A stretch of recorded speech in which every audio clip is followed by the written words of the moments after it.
West of Sundown, issue number 2. So I read the first issue of this book when it came out because I'm a big fan of Vault Comics. I think Celia and Campbell are a great pairing. They're clearly telling some good stories here.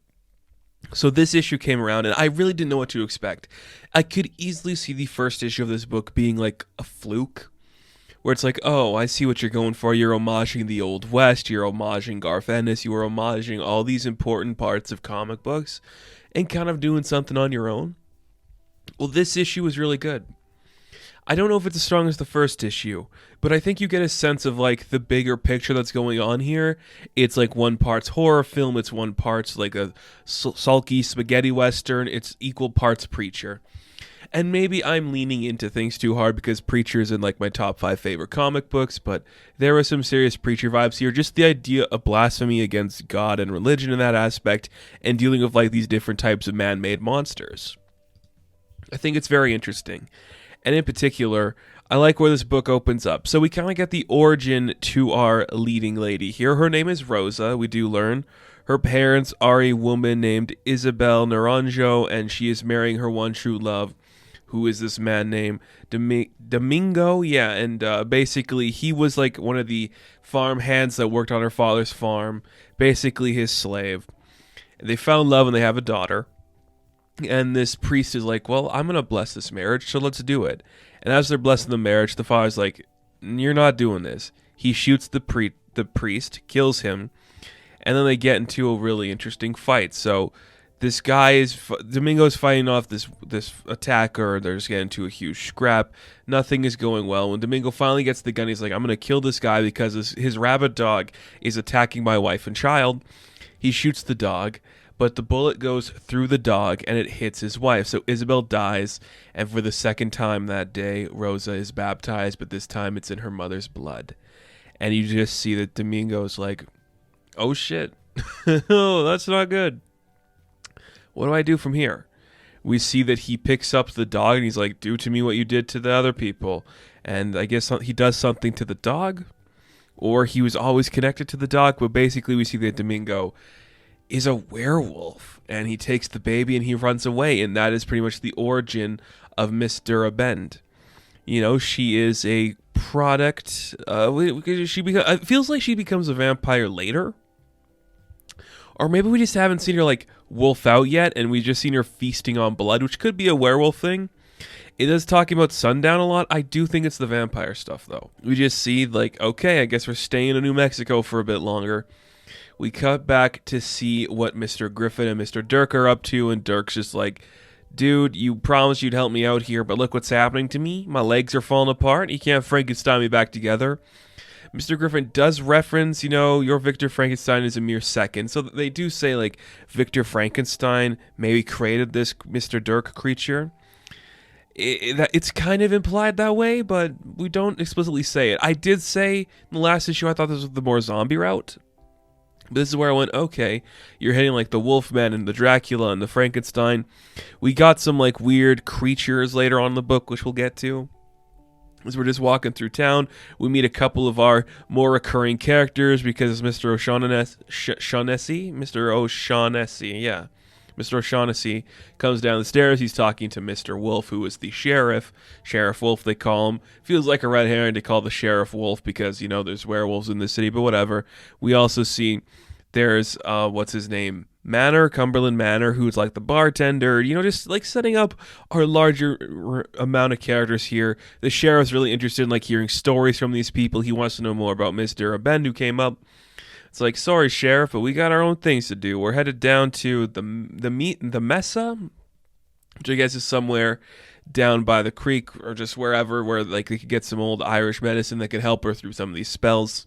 Of course, that's a lie. Basically, what's actually happening is they need to get Rosa to her home ground so she can heal properly.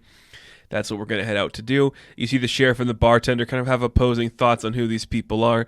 The bartender's a little bit more like, you Irish always die in the war, don't you? And you can see like it's coming from a place like he is probably, because he's an African-American man.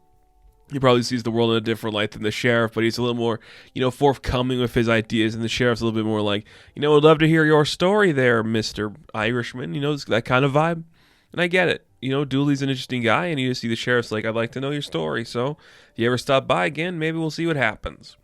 But they head out on their way. They're traveling through Old New Mexico, and you just see that Rosa's getting a little bit hungrier now. She's trying to feed on Dooley, but he's like, don't do it. We're almost there. We're close enough where we're going to have to walk now. So he carries her through the pits, and his feet are getting destroyed and everything. But eventually they do find the homeland, the homegrown, ancestral birthing place, the grounds, the soils of which Rosa Der Abend was made.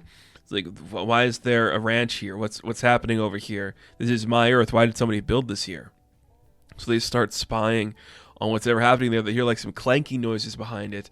And as they peer around this barn, they see a bunch of these nude people whipping themselves in the back, worshiping some guy who is flipped over on a cross, being whipped in the chest, just saying some probably not, right-weighed words. And I'm like, okay, this just took a really dark turn. I didn't think we'd go so far into the religion aspect this early in the book, but I'm not going to say that's a bad thing.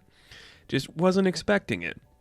So, okay, now we got our devil worshippers, so these blasphemy people doing this stuff, and you just see that Rosa's like, okay, I do not like this. What are they doing here? This is the place where my beloved mother bled. She died here. What is this? What are these people doing here?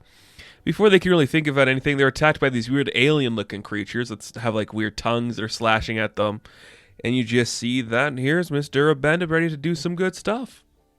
Starts ripping them apart, taking them down in the same way that Dooley carried her there. She is going to carry him back into the city where they're going to figure out some new stuff. And so they go back into the bar.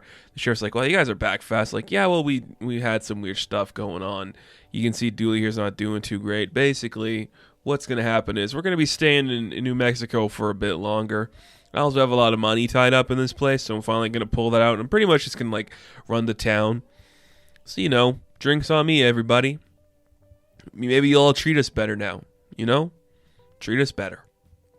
Dooley passes out, and then we see all the weird people who are at the barn. It is this guy named Herr Jung, and basically he's there with the woman who's in the green coat, and he looks like he's the leader of this weird cult thing that was happening. This was the guy that was flipped upside down. These people are naked and bathing him, and basically they're like, okay, somebody was here and attacked our creatures. I guess we're gonna have to prepare for whatever's coming next. So we're establishing more parties that are appearing here. Basically, let's kind of do a rundown of where we are. We have Miss Der Abend, who is here with Dooley. They're their own party. She's a vampire. We have Frankenstein's monster, and Mr. Griffin doing their own thing. Now we got Herr Jung over here with his cult-worshipping weirdos, and they've got Rosa's father locked up because we see a creature who is crying for Rosa, and it's clearly the werewolf daddy. So Domingo's in there. Kind of fun.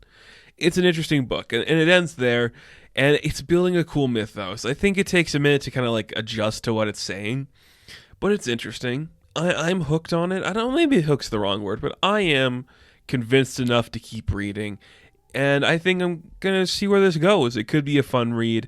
It doesn't feel like it's breaking new ground, but you don't have to. Sometimes you just got to be casual, tell your fun story. I feel like that's what's going on here, so I can't complain when a book does that. I think it could become cool. I don't know if it'll reach preacher levels, but you know what? Feels like it's trying. Can't complain for that either, It happens. So, West of Sundown, issue number 2. I'm going to give a 7 out of 10. Now, thank you guys for watching this review. Be sure to like and subscribe to the channel. As always, you can check me out on Instagram, TikTok, and Twitter. And as always, I will catch you in the next one. Have fun. Stay safe. Good luck.